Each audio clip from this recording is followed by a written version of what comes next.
Buenas noches para todos. Entonces hoy damos inicio a la unidad 2. Ustedes habían trabajado la primera parte de todo lo que nos invita un poquito a pensar en la educación superior, que siempre es importante porque somos protagonistas, estamos dentro y de alguna manera tenemos que asumir ese compromiso lo que concierne a la educación superior. Y la cuestión sustantiva que nosotros habíamos expresado, la investigación, que lo tomamos justamente eso como norte para esta asignatura, la extensión y por supuesto la docencia, que también está siempre en su mejor momento, vamos a decirlo, porque no sé si se puede desvincular completamente al que enseña, siendo esto de modalidad virtual, presencial.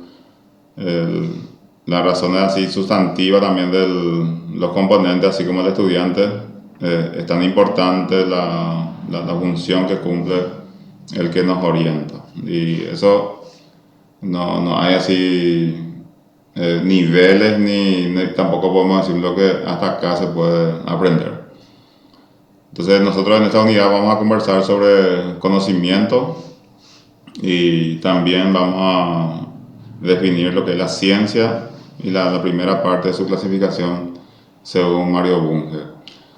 El conocimiento también depende mucho, y también lo vamos a hablar en la siguiente clase, del tema de teoría del conocimiento, y se darán cuenta también que no muchas veces el subjetivismo, o podemos ser dogmáticos, o podemos ser escépticos sin darnos cuenta o sin profundizar nuestros análisis. Entonces también eso puede ser un factor que pueda aparecer como sesgos, o sea que no nos permite ver la realidad, aunque nuestro planteamiento no sea justamente esa búsqueda. También el conocimiento tiene su historia. eh, no es lo mismo hablar de conocimiento hasta el siglo XVI, XVII, cuando aparece Kant, por ejemplo, ahí lo entiende, la relación del sujeto con el objeto es diferente. O sea que esa categoría de la esencia frente a la existencia, o la existencia frente a la esencia, también forma parte del proceso del conocer. Entonces, primeramente vemos que como un proceso que se manifiesta en el acto de conocer, la percepción de una realidad. La realidad no varía, el que puede variar es la opinión o el punto de vista. Por eso que los griegos hacían esa distinción entre la doxa y la episteme. La doxa que integra todo lo que no es certero, pero es lo cotidiano, que tampoco podemos quitarle el valor así total, porque puede servir de base para que el conocimiento también tenga su carácter científico o de conocimiento seguro.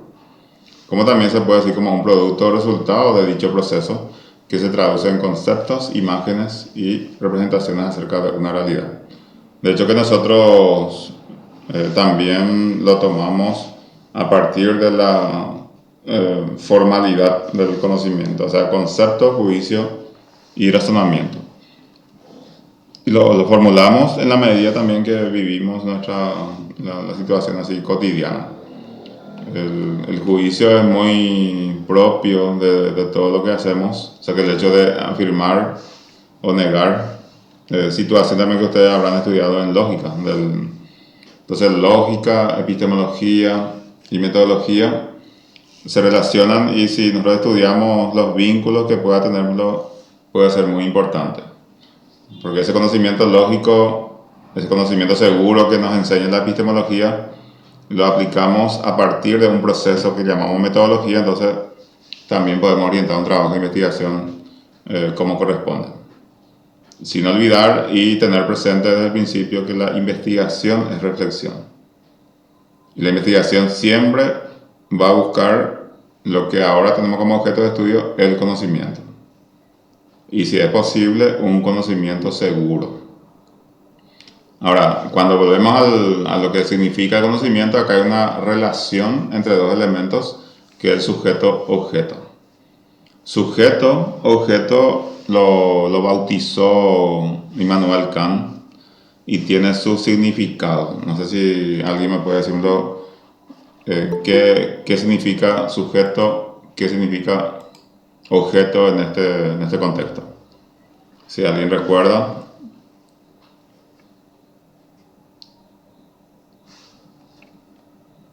O sea que no es un simple término, sino tiene su... Porque antes se podía decir cosa, bueno, y a partir de ahí entonces cosa se convierte en objeto y el sujeto recobra una importancia porque es el que decide, ¿verdad?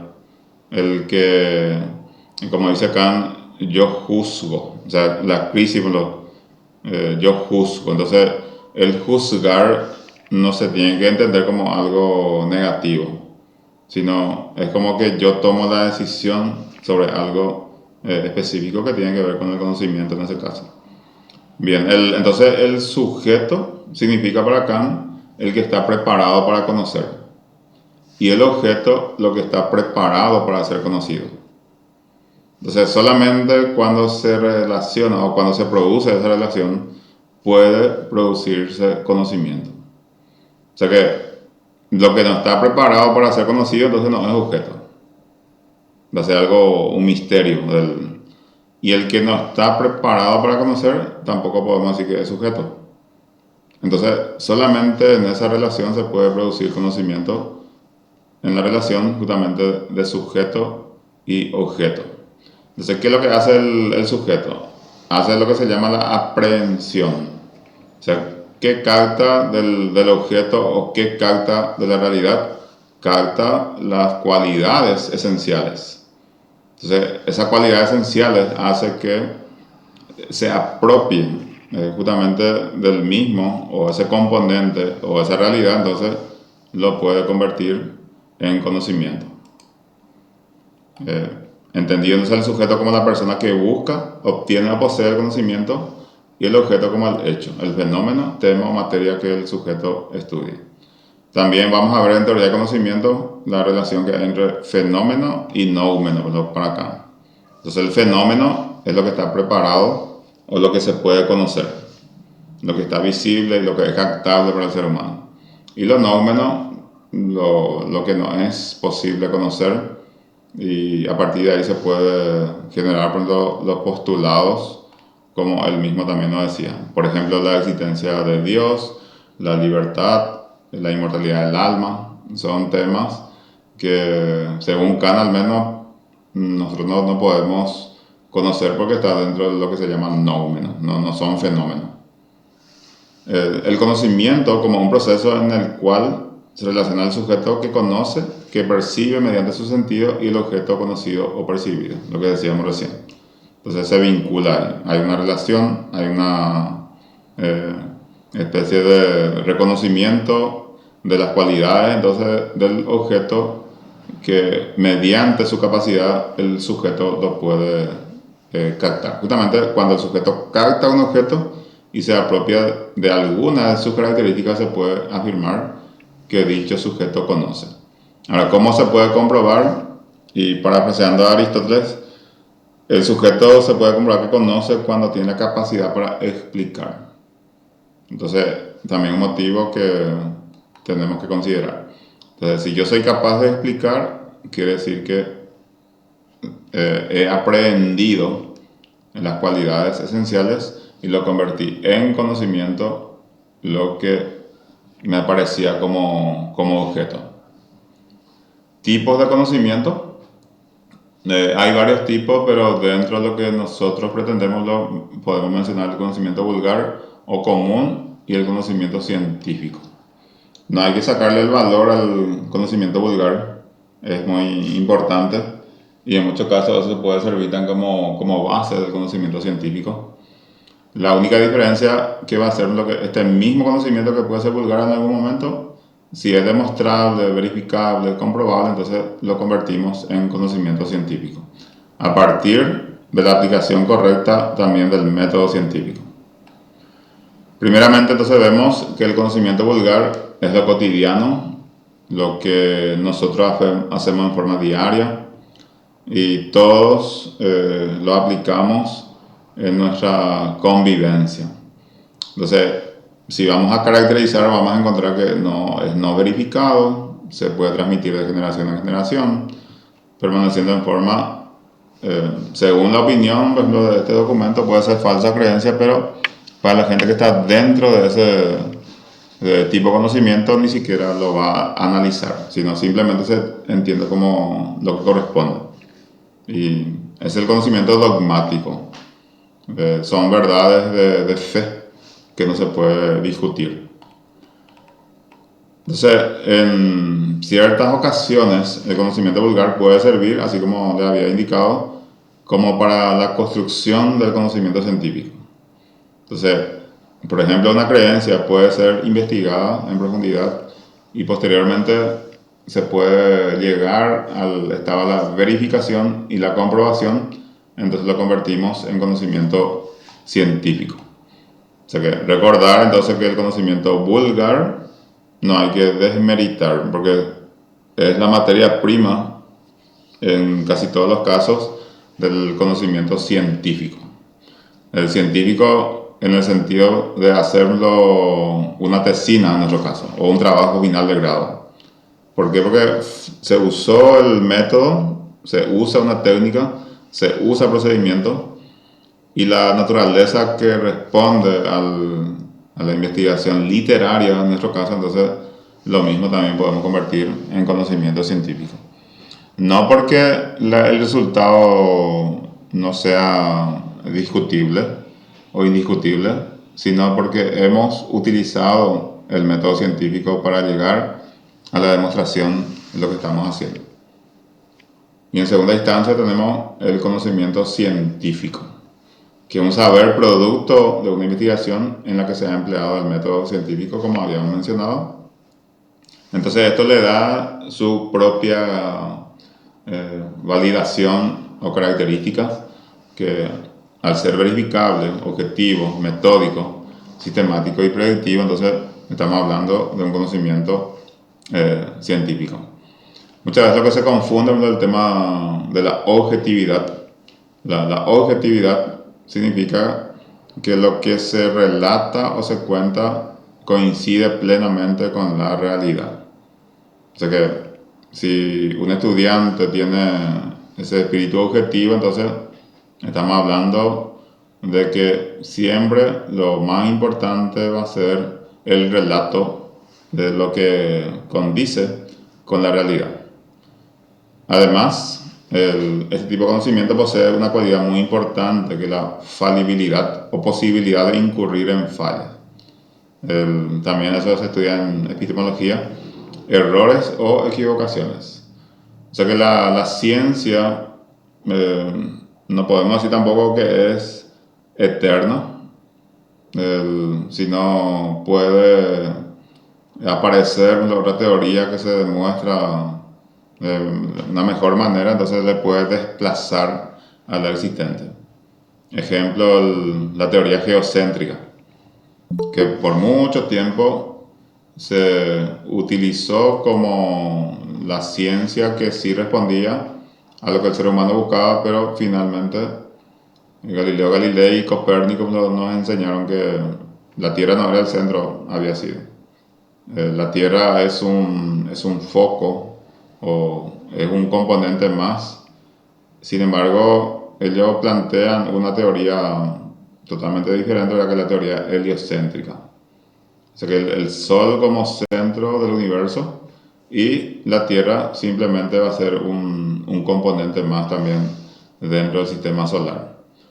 Entonces eso cambia completamente la visión del sujeto respecto a la realidad.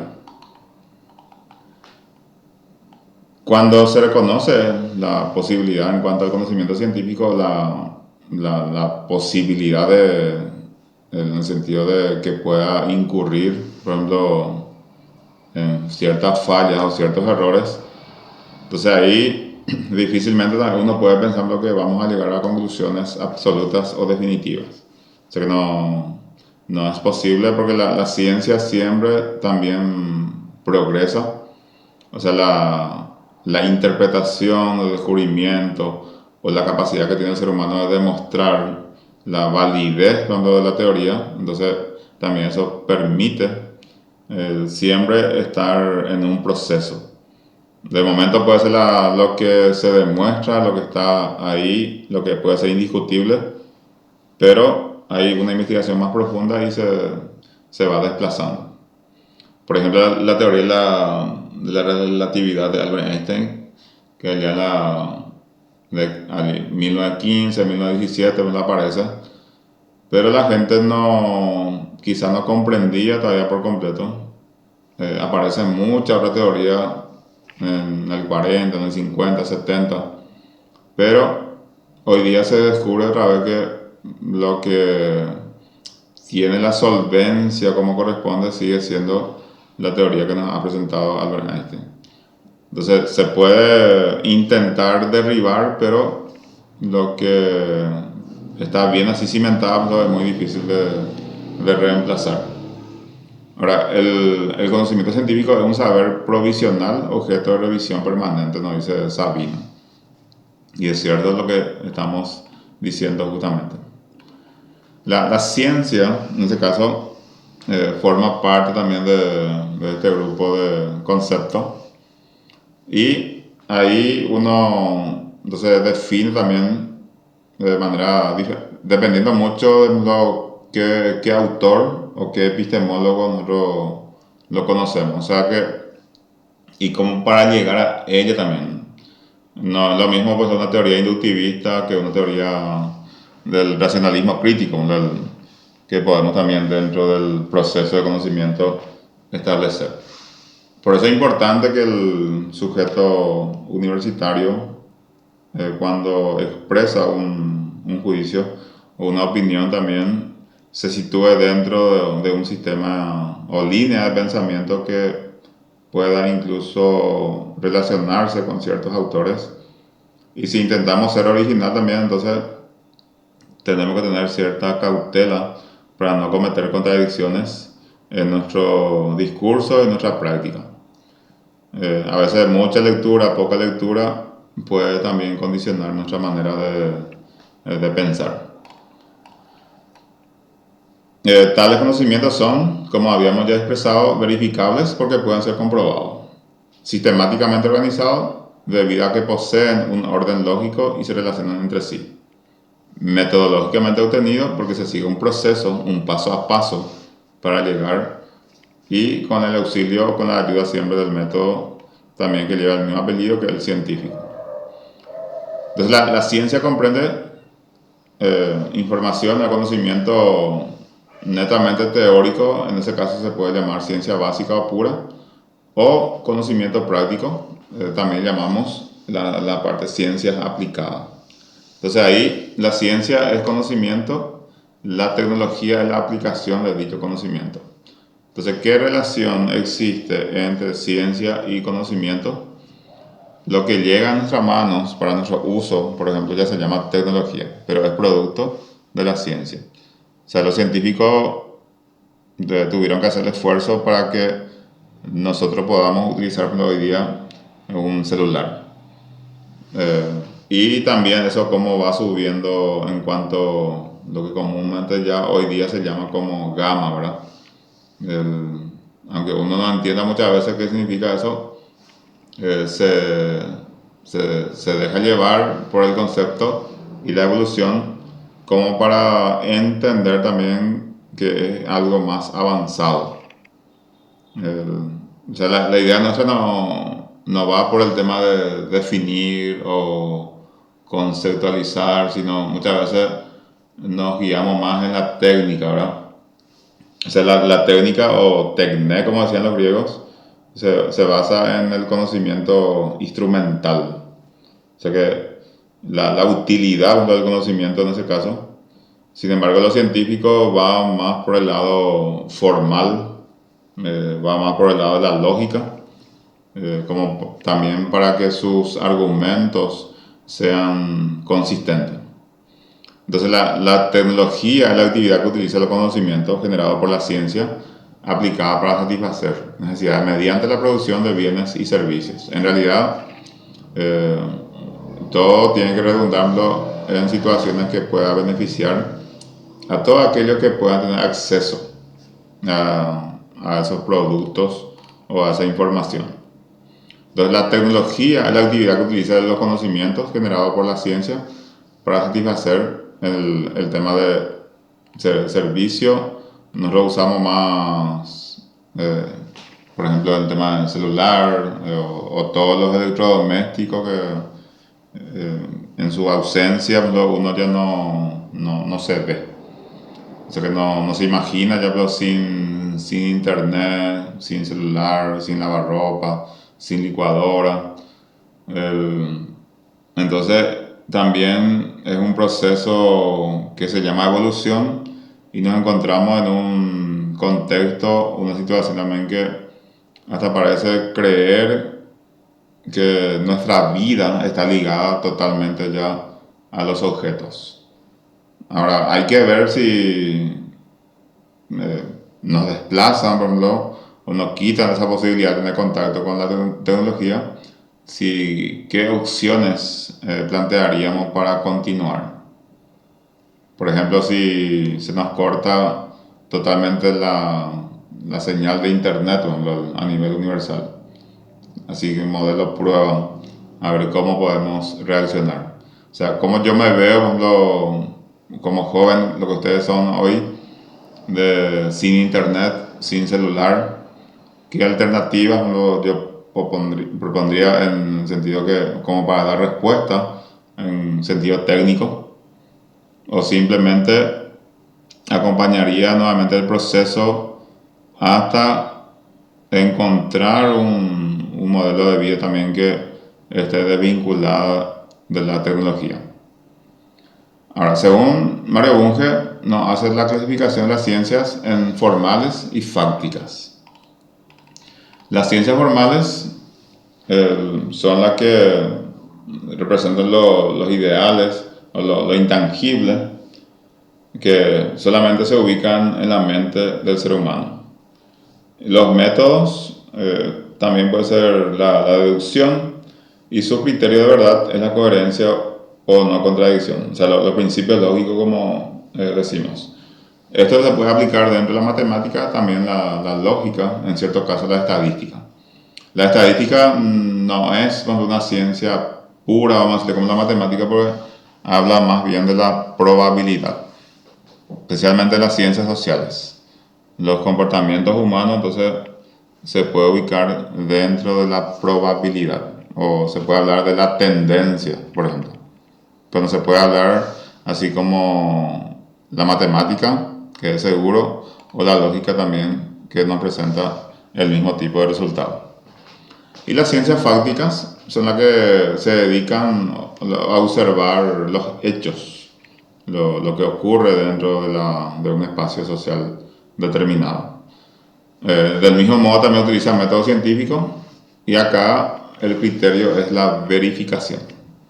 Y siempre también está en un proceso, en un avance, en una evolución. Las ciencias fácticas normalmente se dividen en ciencia física, química, o sea que ciencias naturales en realidad, la física, química y biología, y las ciencias humanas o culturales.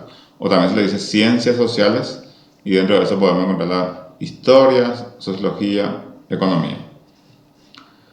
Bien, entonces el conocimiento, lo que se busca, por ejemplo, en una asignatura como metodología de investigación, va a ser el conocimiento seguro, y el conocimiento seguro, entonces, es lo que nos ofrece el conocimiento científico.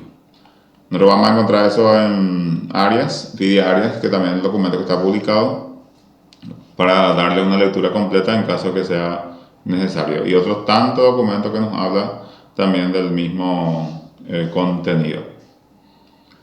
Bien, entonces, ahora si tiene usted alguna consulta, acotación o reconceptualización de lo que es el conocimiento o ciencia, podemos compartir.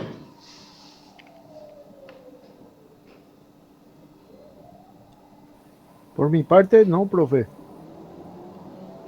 Bien, lo importante es que si entienden, entonces está bien, pero si algo falta aclarar, hay que mencionar.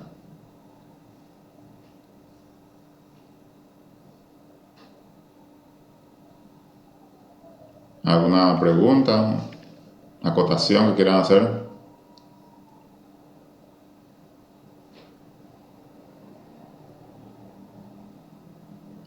Creo que está todo claro, ¿cierto? Yo puedo al menos suponer y esto entonces forma parte del contenido que hoy preparé para compartir con ustedes. De hecho que esto de manera muy escueta, siempre la invitación, la idea de profundizar con otros contenidos, siendo que eso también tenemos, hoy día tenemos esa posibilidad de adoptar eso como actitud también del estudiante universitario es demasiado importante.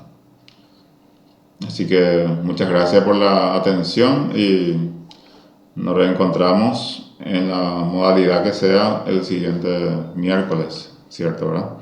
Así que muchas gracias y buenas noches para todos. Gracias, profesor. Muchísimas gracias a usted. Hasta luego, Gracias, entonces. profe. Buenas noches, Gracias. profe. Buenas noches.